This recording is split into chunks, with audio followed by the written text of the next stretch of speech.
подарки нам принес. Спасибо, дедушка!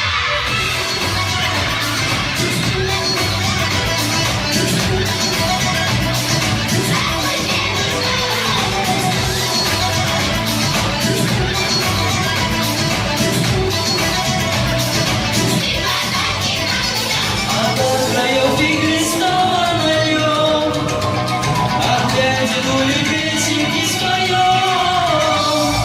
Здравствуй, Дедушка Мороз, ты подарки нам принес.